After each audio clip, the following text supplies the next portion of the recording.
안녕하십니까. NC스코리아의 김한석입니다. 너무 오래간만에 인사드리네요. 코로나 때문에 직접 찾아뵙지 못하고 웨비나를 통해서 NCS의 SI, PI 관련 솔루션들을 발표하게 되었습니다. 발표 시작하도록 하겠습니다. 이 세미나의 목적은 기존의 SI, PI 관련 자료들이 주로 그 툴 위주로만 소개되어 있어서 이를 솔루션 베이스로 한번 정리하는 그런 자료를 만들고자 하였고요. 기존의 SI, PI 솔루션을 잘 알고 계시는 분들은 정리하는 의미로 들어주시면 좋을 것 같고요. 처음 접하시는 분들은 솔루션 체크 포인트로 활용하시면 좋으실 것 같습니다. SI, PI 솔루션 소개 후에는 공개 가능한 워크숍 자료들을 함께 모아서 이 자료와 같이 배포해 드리도록 하겠습니다. 그림에 보시는 것은 NC가 갖고 있는 세마이컨덕터 온칩 솔루션과 보시는 것처럼 패키지나 보드 커넥터에 대한 옵칩 솔루션을 같이 보여주고 있습니다. 오늘 발표드릴 내용의 아젠다를 잠깐 소개시켜 드리면 SI 솔루션부터 PI 솔루션으로 소개하도록 하겠고요. SI 솔루션 중에서 가장 강조하고 싶은 부분들은 SI 앱 안에 내장되어져 있는 특정 영역을 3D 모델로 해석해낼 수 있는 솔루션인 HFS 리진에 대해서 설명을 자세히 드리도록 하겠고요. PI 솔루션에 대한 소개 후에는 메쉬 퓨전에 대한 기능을 소개할 예정입니다. 이 메쉬 퓨전이라는 기능은 SI, PI 해석뿐만 아니라 아마 EMC 쪽에서도 활용할 수 있는 기능이기 때문에 자세히 설명드리도록 하겠고요. 맨 마지막에는 2021 버전에서 업데이트된 내용들을 좀 SI, PI 관련 내용들을 모아서 다시 한번 정리해서 소개하는 시간을 갖도록 하겠습니다. 첫 번째 부분은 시그널 인테그리티 솔루션 영역입니다. 잘 아시는 것처럼 시그널 인테그리티라는 영역은 디지털 신호들을 주로 사용하는 컴퓨터의 발전에 의해 가지고 주로 이제 같이 발전했던 그런 영역인데요.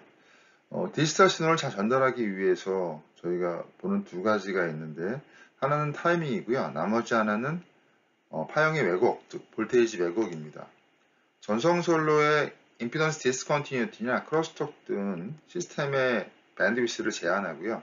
시그널의 어떤 디스토션을 발생시켜서 특성을 열화시키게 됩니다. 이런 것들을 어떤 형태로 잘 피해 나갈 수 있는지를 설명하는 부분이 시그널 인테그리티가 되겠습니다.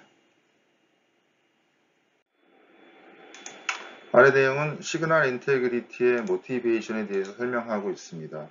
어테뉴에이션, 리플렉션, 디스퍼션, 그리고 크로스톡들이 가장 중요한 시그널 인테그리티의 문제가 되겠고요. 요즘은 열 문제 또한 시그널 인테그리티에 큰 영향을 미치게 됩니다. 잘 아시다시피 열이 올라가면 컨덕티비티가 떨어지게 되고요. 또한 중요한 문제가 되고 있습니다. 전형적인 시그널 인테그리티와 파워 인테그리티 디자인 플로우는 아래 그림과 같습니다. 이캐드라고 불리는 PCB 캐드 데이터를 일단 불러들이는 것부터 시작을 하는데요. 지오메트리와 스택업 정보, 컴포넌트 정보를 다 불러들여가지고 저희 EM 시뮬레이터 툴에서 해석을 진행하게 됩니다. 일렉트로마그네틱 모델을 익스트랙션 할 수 있는 SI 웨이브나 HFSS, HF3D 레이아웃 Q3D, CPS 같은 툴들로 모델을 만들게 되면요. 얘를 S 파라미터 형태나 스파이스 모델로 서킷 시뮬레이션에 불러들여가지고 IBS 모델과 결합시켜서 특성 해석을 저희가 진행하면 하이스피드나 IBS 모델에 의한 해석 결과를 손쉽게 확인할 수 있습니다. 아까 설명드린 것처럼 SI 해석의 첫 번째 배리어는 타이밍하고 볼테이지 디스토션을 줄이는 것입니다. 하이 덴시티, 하이 스피드의 어떠한 어플리케이션, 여기서 나와 있는 SDRAM이라든가 그 외에 여러 가지 시리얼라이즈 되어 있는 통신 같은 것들을 해석하기 위해서는 저희가 시그널과 PDR에 대한 정확한 해석 모델이 필요하겠고요. 이를 통해서 굉장히 빠른 라이징 타임을 갖는 하이스피드 신호들도 해석해낼 수가 있겠습니다. 이걸 도와주는 버추얼 컴플라이언스 킷도 저희 툴 안에 내장되어져 있는 것들이 있고요. 이것들을 통해서 이런 어려운 해석 결과를 편하게 만들어 볼 수 있는 그런 작업들도 하실 수 있습니다.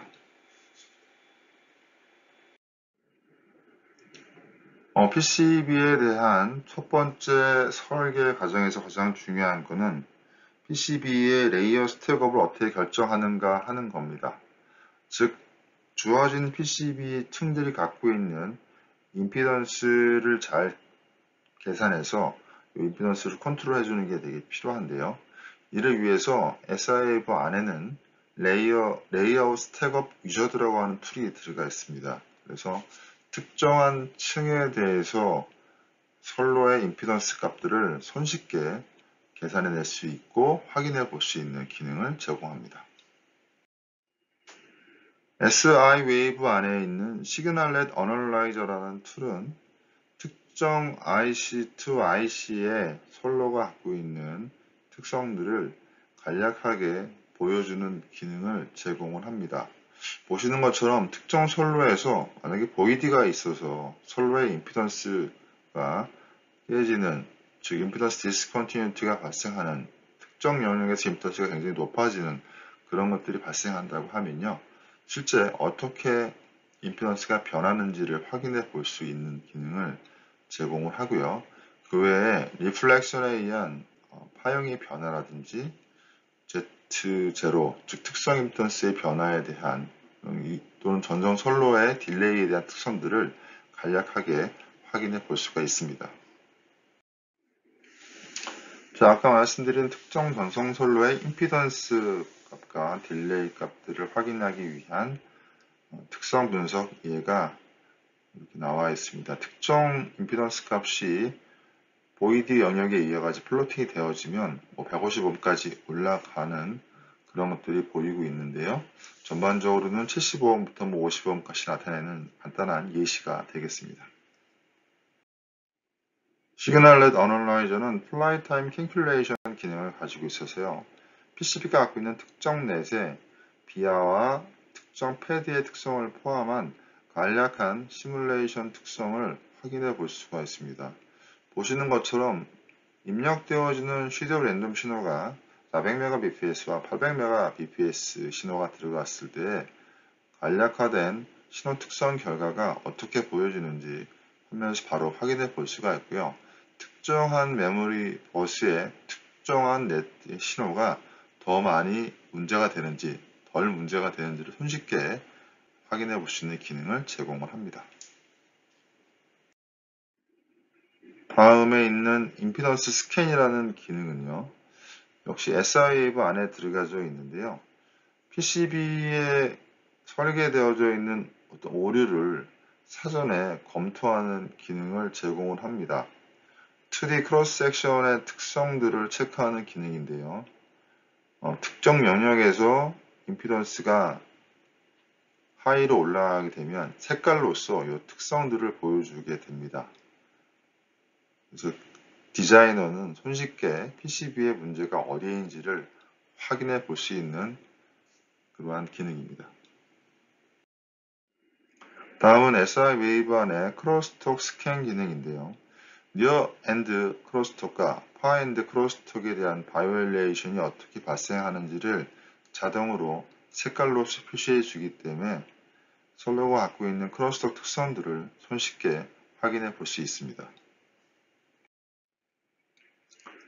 저희가 하이스피드 선로에 대해서는 특히 더더욱 체크해야 될 부분들이 PCB의 특정 선로의 임피던스가 어떻게 변하는지를 체크해 봐야 될 필요가 있습니다.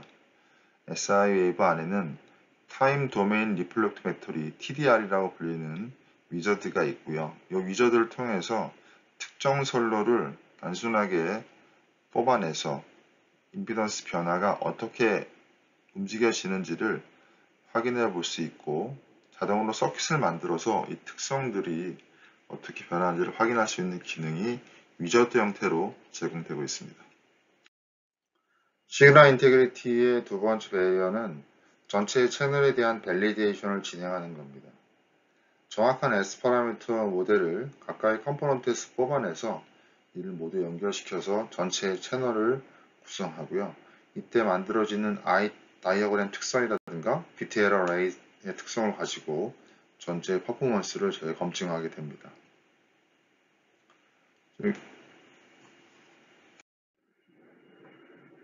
다음은 그 채널이 갖고 있는 주파수 도메인의 특성을 확인하는 예시가 되겠습니다. 두 가지 타입의 보드가 나와져 있는데요. 하나는 스트립9을 사용했고 나머지 하나는 마이크로 스트립9을 사용했습니다. 아래에 보이는 두 개의 그래프는 디퍼런셜 페어가 갖는 인서션 로스와 리턴 로스 결과를 비교해주고 있는데요. 녹색으로 나타내는 그림은 마이크로 스트립 솔로, 빨간색으로 나타내는 이 그래프는 스트립9의 특성을 보여주고 있습니다. 마이크로 스트립이 개선되어진 특성이 나타나고 있는 걸 확인할 수 있습니다. 아래 그래프는 먼저 보여드렸던 스트립9과 마이크로 스트립 토폴로지에 대한 I 특성을, 타임 도메인의 특성을 보여주고 있습니다. 보시는 것처럼 스트립9 토폴로지는 I가 거의 닫혀서 특성이 안 나오고 있고요. 마이크로 스트립9 토폴로지는 신호가 I hate가 62mV인 특성으로서 나타내시고 있습니다. 다음은 PCI 익스프레스 관련된 어플리케이션 예제입니다. PCB는 이미 솔빙되어져 있는 어떤 EM 모델로서 풀어져 있고요. 이 모델에 인가되어지는 신호들은 IBIS 모델을 이용해서 저희가 인가를 하고 이 특성을 타임 도메인과 프리퀀시 도메인을 통해서 확인해 볼 수가 있고요. 이 IBS 모델들은 실제 PCB에 인가되어지는 서플라이 전압들을 이용해서 동작을 하기 때문에 PDN이 갖고 있는 특성이 다 해석에 포함되어져서 파워 서플라이가 갖고 있는 노이즈 또한 포함된 그런 해석이 되겠습니다. 다음은 DDR 컴플라이언스 킷에 대한 소개를 간략하게 드리겠습니다. DDR 컴플라이언스 킷이라고 하면 기존에 만들어져 있는 DDR 메모리 보드가 제대의 스탠다드 룰을 잘 통과할 수 있는지 확인해 주기 위한 디자인 툴킷입니다. NC가 갖고 있는 솔버들을 통해서 만들어진 PCB 데이터가 갖는 타이밍, 지터, 셀프 딜레이, 슬로 레이트 등과 같은 특성들이 자동으로 리포트로 만들어지게 되어 있습니다.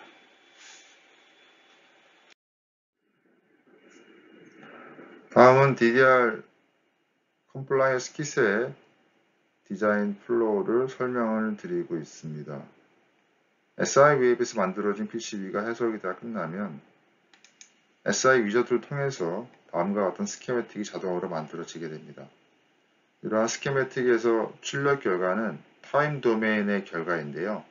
이를 DDR 컴플라이언스 킷에서 자동으로 제덱 사인 오프 리포트를 만들어주게 돼서 그 특성이 제대로 동작하는지 안 하는지 패스 페일 등을 체크해주는 리포트가 자동으로 만들어지게 됩니다.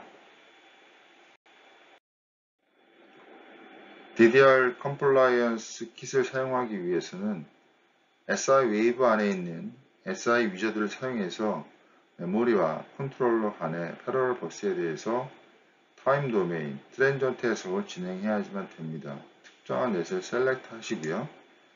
이에 대한 IBS 모델을 설정해 주신 다음에 실제 사용되어지는 VR램에 대한 특성들을 특정 핀에 대해서 입력을 해서 해석을 진행하시게 되면 자동으로 스케매틱이 만들어지면서 해석 결과까지 자동으로 리포트가 만들어지게 되겠습니다.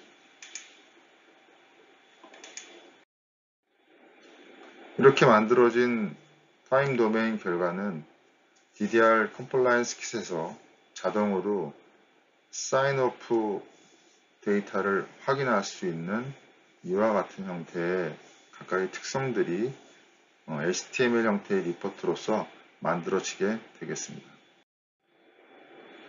다음은 HFSS 리진이라고 하는 SIW의 특정한 영역을 3D로 솔빙하는 그러한 기능을 설명드리겠습니다. SI 웨이브 안에 HFS 리진을 자세히 설명하기 위한 아젠다입니다. 실제 HFS 리진이 해석이 됐을 때 저장되는 폴더의 위치라든지 SI 웨이브 자체만으로 풀었을 때 결과와 HFS 리진으로 풀었을 때 결과 비교, 설정 시의 주의사항, 그리고 HFS 리진에 대한 화이트 페이퍼, 유튜브 링크들을 소개하고 있습니다. 자, 이 내용은 간단한 SI 웨이브 안의 HFS 리진 동영상입니다. 이 HFS 리진은 SI 웨이브 버전 19부터 추가되어진 기능이고요. 특정한 영역을 리진으로 디파인 하시게 되면 그 영역만 HFS 3D 레이아웃 프로젝트가 내부적으로 만들어지게 되고요. 자동으로 솔빙이 되어져서 SI 웨이브 결과와 HFS 3D 레이아웃 결과가 결합되어져서 전체 특성을 리포트를 만들어낼 수 있습니다.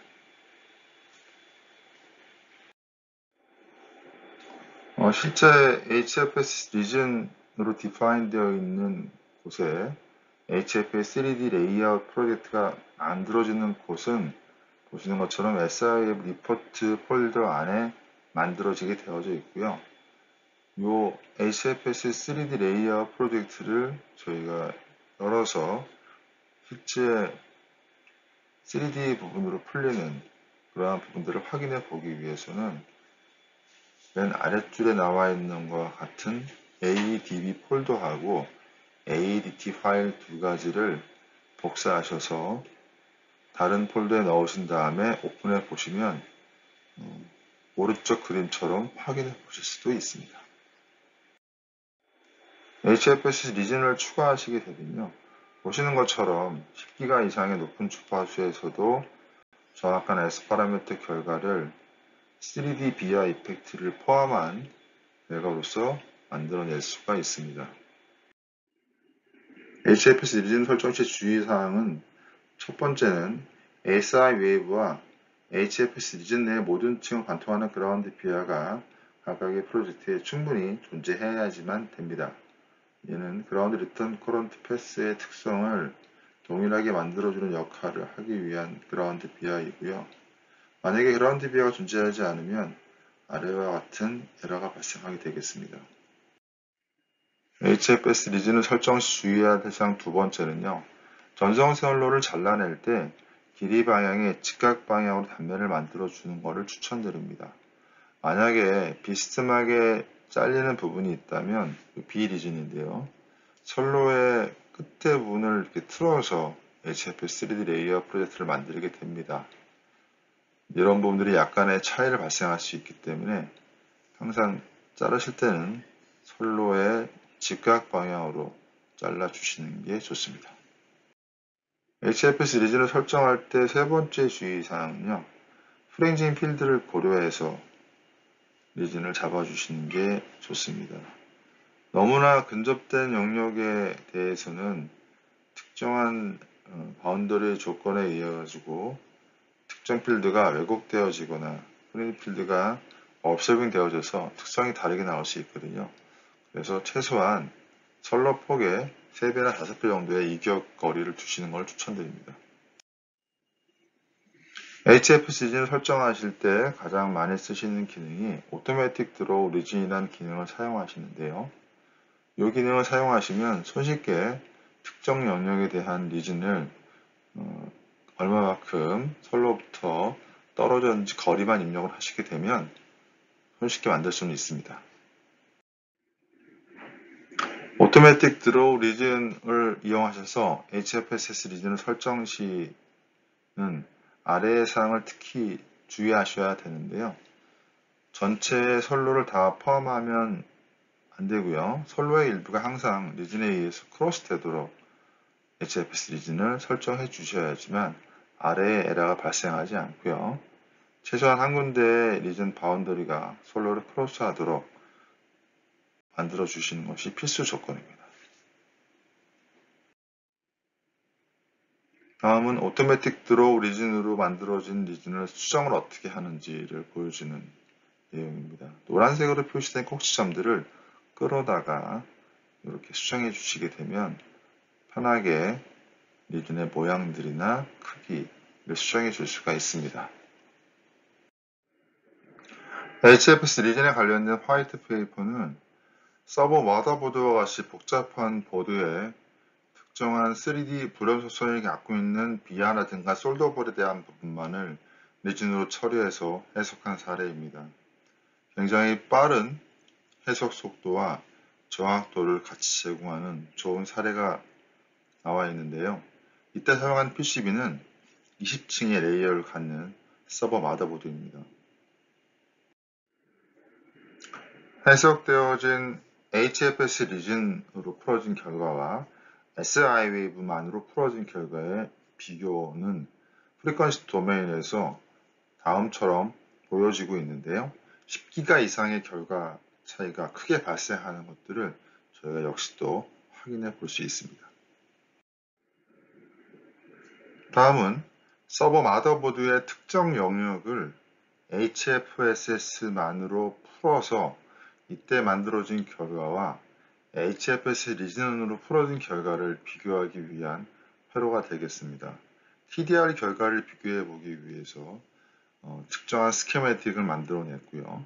가운데 블랙박스 형태로 만들어진 이 S 파라미터가 하나는 HFSS만으로 풀어진 또 다른 하나는 HFS 리진을 사용한 S 파라미터를 대체해 가면서 특성을 비교합니다. 처음에 TDR 결과는 HFSS 리즌과 HFSS 사이에 약간의 차이가 발생하는 것들을 보여주고 있는데요. HFSS 프로젝트에 더 많은 메쉬를 CD하고 더 많은 어댑티브 패스를 실행했을 경우에 최종 결과는 HFS 리즌과 HFS가 거의 똑같이 나오는 것들을 확인할 수 있습니다. 타임 도메인의 트랜지언트 해석 결과는 다음과 같습니다. SI 웨이브에서는 I가 좀 줄어드는 결과를 보이고 있지만 HFS 리진을 사용한 결과와 실제 풀 HFS 모델의 결과는 매우 잘 일치함을 확인할 수 있습니다. NCS 유튜브 페이지에 보시면 SI 웨이브 HFS 리진에 대한 동영상 링크가 3가지가 제공되어져 있습니다. 유튜브에서 Define HFS Region in SI Wave라고 검색을 해보시면 아래에 3가지 결과를 손쉽게 찾아볼 수 있습니다. 다음은 파워 인테그리티에 관련된 솔루션을 소개시켜 드리도록 하겠습니다. 파워 인테그리티 해석에서는 프리퀀시 도메인 영역의 PDN에 대한 정확한 해석이 필요합니다. 이를 위해서 NCS는 칩 파워 모델도 제공을 하고요. 패키지와 보드에 대한 해석을 손쉽게 할 수 있는 솔루션들을 제공하고 있습니다. 이러한 솔루션들을 통해서 좀 더 편하게 파워 인테그리티의 특성들을 개선시키는 작업들을 할 수 있습니다. 파워 인테그리티 PDN에 대한 어널리시스는 역시 SDRAM 같은 메모리 소자에 대해서 많이 사용되어지고 있는데요. NCS는 노이즈 프로파게이션이라든지 디커플링 캐패시터의 셀렉션, 플레이스먼트에 대한 최적화 기능을 제공하고 있기 때문에 이를 사용하시면 좀 더 PI 해석을 편하게 하실 수 있습니다. PI 해석의 가장 첫 번째는 레저넌스 모드 해석과 프리퀀시 수입 해석입니다. 두 가지의 차이점은 레저넌스 모드는 PCB나 패키지가 갖고 있는 정기적인 아이젠 밸류를 구하는 해석이고요. 프리퀀시 수입은 그러한 구조에 특정한 소스를 집어넣어서 그때 만들어지는 공진 특성을 확인하는 기능입니다. 이러한 기능 등을 통해 가지고 저희가 디커플링 캐패시터에 대한 특성이라든지 또는 스택업 구조에 대한 특성들이 어떻게 적용되어져서 PI의, PDN의 특성을 바꿀 수 있는지를 확인해 볼 수가 있습니다. PCB의 IC부터 VRM까지를 단면을 그려놓은 게 아래의 그림입니다. 어떠한 형태의 디커플링 캐패시터 또는 벌크 캐패시터가 달려있냐에 따라 가지고 PCB의 특성은 달라지게 되겠고요. 각각의 그 캐패시터들이 갖는 특성들과 PCB의 인덕티브한 영역과 캐패시티브한 영역들이 결합되어져 가지고 여러 가지 형태의 공진들이 발생할 수 있습니다. 이러한 것들을 저희가 F 레조넌스 프리퀀시라고 명기를 했고요. 그 F 레조넌스 프리퀀시에 관련된 퀄리티 팩터를 표현한 수식은 아래와 같습니다. PDN 특성을 저희가 개선시키기 위해서는 보통 일반적으로 디커플링 캐패시터를 많이 사용합니다. SI 웨이브와는 캐패시터 라이브러리가 있어서요. 굉장히 많은 밴드에 제공되어지는 캐패시터가 갖고 있는 ESR, ESL 값들을 손쉽게 저희가 확인해 볼 수가 있고, 특정 대역의 주파수 대역에서 그 캐패시터가 갖고 있는 임피던스 커브가 어떻게 나타나고 어떻게 보여지는지를 이러한 형태의 표로서 저희가 확인해 볼 수 있기 때문에 손쉽게 필터링을 해서 캐패시터를 고를 수 있습니다. PDN의 특성을 갖다가 저희가 확인하기 위한 가장 첫 번째가 타겟 임피던스를 체크하는 겁니다. IC별로 타겟 임피던스 값들은 설계하는 사람의 의도에 의해 가지고 달라질 수가 있겠는데요.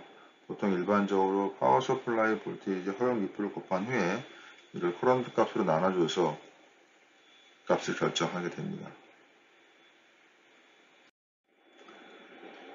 특정한 IC의 PDN을 해석할 때 그 PDN에 연결되어져 있는 VRM 소스의 특성이 굉장히 중요한데요. NCS에서는 다음처럼 특정한 VRM에 대한 기생 페라스틱 성분들을 이용해서 이때 PDN에서 파워와 흔들림에 대한 리플 값들도 어떻게 발생할 수 있는지를 간단하게 확인해 볼 수 있습니다. 이러한 VRM의 특성들이 일단 나타나시는 커브에다가 실제 PCB를 실장을 했다라고 하면 VRM과 PCB가 다 연결되어 있는 상태에서의 임피던스 커브는 그림에서처럼 나타나지게 될 겁니다. DC 영역의 임피던스 특성은 VRM에 도미넌트하게 작용되어질 거고요. AC 영역, 높은 주파수의 특성은 PCB나 그 외의 패키지와 같은 연결되어져 있는 디바이스의 특성에 의해서 좌우되게 될 겁니다. PI 어드바이저는 방금 말씀드린 VRM의 페라스틱 값들이 입력된 상태에서 특정한 디커플링 캐패시터를 추가했을 때 전체의 임피던스 값이 어떻게 나오는지를 확인할 수 있는 기능을 제공을 합니다. 해석이 다 끝나고 특정한 스케일에 따라서 최적화된 어떤 값들을 자동으로 리스트업을 시킬 수가 있고요. 뿐만 아니라 아래 그림처럼 특정 디커플링 캐패시터가 갖는 무브 인덕턴스 값들도 손쉽게 확인할 수 있는 그림으로서 나타내는 이러한 특성을 가지고 있어서요. 저희가 PI의 해석에 사용되어진 디커플링 캐패시터가 잘 설계된 위치에 있는지, 플레이스가 되어 있는지, 그렇지 않은지를 이러한 무브 인덕턴스 값의 크기로서 확인이 가능하겠습니다. 다음은 HFS 메쉬 퓨전에 대해서 간략하게 설명드리도록 하겠습니다. 메쉬 퓨전은 기존의 NCS가 갖고 있는 3D 구조체에 대한 메쉬를 한 가지가 아니라 여러 가지를 한꺼번에 사용할 수 있는 기능을 얘기를 합니다. 이러한 여러 가지 타입의 메쉬를 적용했을 경우에는요, 각각의 메쉬에 맞는 구조체들을 빠르게 풀어낼 수가 있고요. 즉 PCB 같은 경우는 P메셔로 풀어주는 게 빠를 것이고, 일반적인 구조체는 클래식 메셔로, 곡선이 맞는 구조체는 타우 메셔로 푸는 게 빠른데요. 각 오브젝트별로 적용을 시켜가지고 전체를 풀어주는 그러한 기능을 얘기합니다. 이러한 메쉬 퓨전의 기능은 특히 복잡하고 굉장히 스케일이 큰 구조체와 작지만 복잡한 구조체가 섞여 있는 구조체들을 각각의 효율성이 좋은 메쉬로 디파인해서 풀어줬을 때 굉장히 좋은 시너지 효과를 발휘하게 되는데요. 이와 같은 터치 패널을 저희가 풀기 위해서 PCB나 터치 패널들은 P메쉬로 사용하고요. 바깥의 외부의 구조체는 클래식 메쉬나 타워 메쉬를 사용해서 풀게 되면 훨씬 효율적으로 빠른 시일 내에 정확한 결과를 만들어낼 수가 있습니다. 엑시큐션을 보여주는 간단한 예로 저희가 F8 테스트 보드사의 위에 SMD 형태의 인덕터를 저희가 해석을 했는데요. 인덕터를 반을 잘라가지고 메쉬 어셈블리를 시켰습니다. 보시는 것처럼 그 위쪽과 아래쪽에 다른 타입의 메쉬어를 저희가 적용을 시켜가지고 5톤짜리 인덕터를 풀었는데요. P메쉬와 타워 메쉬가 같이 사용되어졌고요.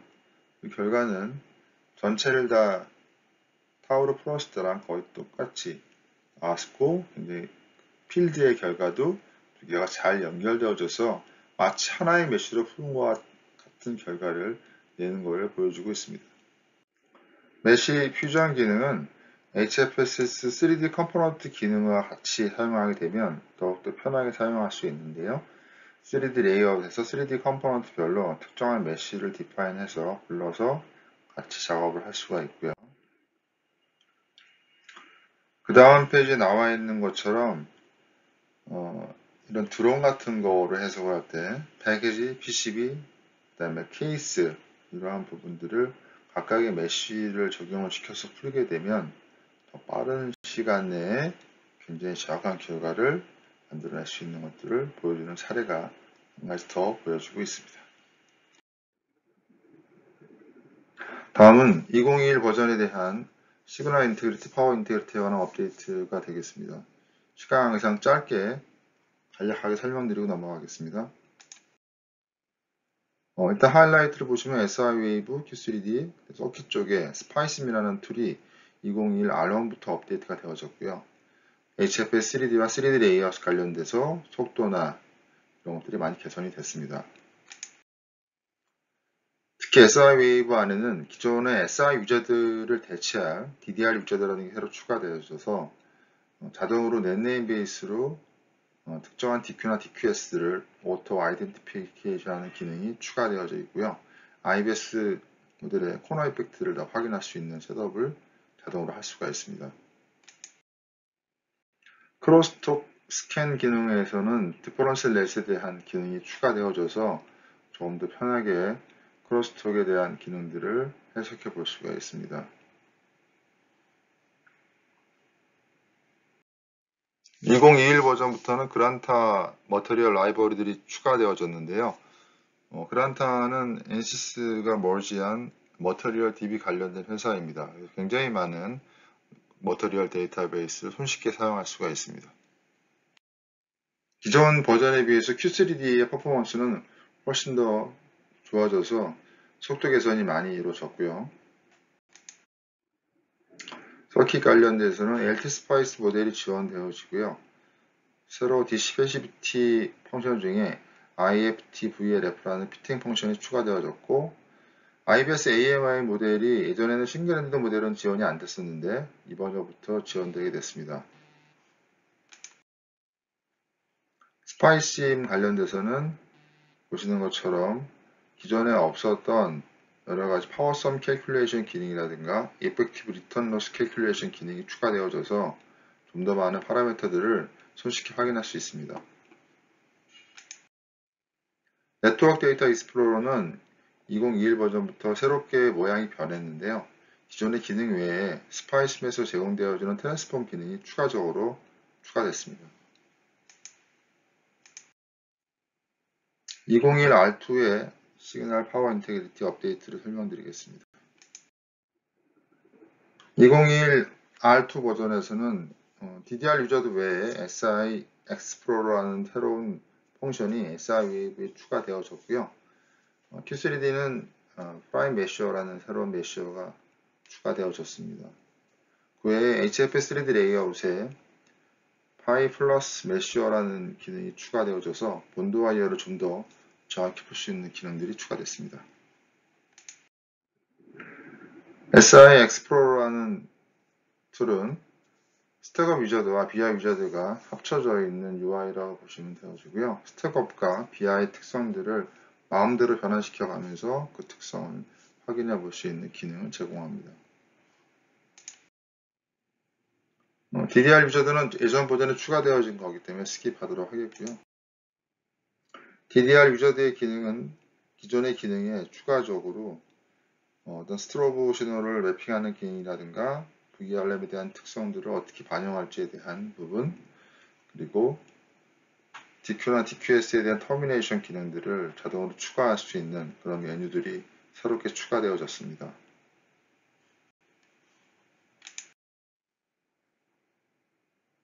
네, 서킷 쪽에서는 파워 일렉트로닉스를 지원하는 스페이스 벡터 펄스 위스 모듈레이션 모델이 추가되어졌고요. 스파이스에서 만들어진 IBS나 엠포트 데이터를 불러들일 수 있는 그런 기능이 추가적으로 들어갔습니다. 누 파이 플러스 메시어라고 하는 것은 본드 와이어에 대해서 좀 더 빠르게 메시를 나눌 수 있는 기능인데요. 3D 레이아웃 툴에 추가적으로 들어가서 굉장히 빠른 스피드업을 보여주고 있습니다. 본드와이어 패키지가 달려있는 PCB에 대한 실제 사례를 보여주고 있는데요. 파이 플러스 메시어를 사용했을 때 약 18배 가까운 빠른 스피드업을 클래식 메시어에 비해서 이루어진 것을 확인할 수 있었습니다. 그 외에 HFS 3D 레이아웃에 3D 컴포넌트를 좀 편하게 내려놓을 수 있는 기능들이 추가되어져서 3D 레이아웃에서 컴포넌트 기능을 이용해서 3D 모델들을 손쉽게 위치시키고 변형할 수 있고 같이 시뮬레이션 할 수 있는 기능이 개선되어졌습니다. 마지막으로 EMA 3D 케이블에 대해서 설명을 드리도록 하겠습니다. EMA 3D 케이블 또는 EMA 3D 차지라고 하는 툴은 새롭게 추가되어진 FTD 솔루션입니다. 새로 추가된 EMA 3D에서는 SIO에서 풀어진 필드 결과를 불러다가 케이스 이펙트를 반영한 FTD EMC 해석을 할 수 있는 기능이 추가되어졌다고 보시면 되고요. 보시는 것처럼 특정한 PC에 있는 PCB라든가 이런 데이터에 대한 필드 결과를 링크시키게 되면 다음 페이지에 나와 있는 것처럼 이러한 레디에이션 되어지는 에미션 필드 특성을 FTD 솔버에 의해 가지고 확인해 볼 수가 있습니다. 또한 EMA3D에서는요, 특정 PCB의 어떤 솔리드 바디에 대한 해석을 FTD로 풀어낼 수 있을 정도로 굉장히 빠른 스피드를 제공하고요. PCB의 특정 에리어에 커런트 소스를 인가하여서 이때 만들어지는 커런트 디스트리뷰션을 타임 도메인에서 이렇게 볼 수도 있습니다. 자, 여기까지가 NCC가 갖고 있는 시그널 인테그리티와 파워 인테그리티 솔루션을 간단하게 정리해서 설명을 드렸고요. 2021 R1, R2 버전에 대한 업데이트를 설명드렸습니다. 감사합니다.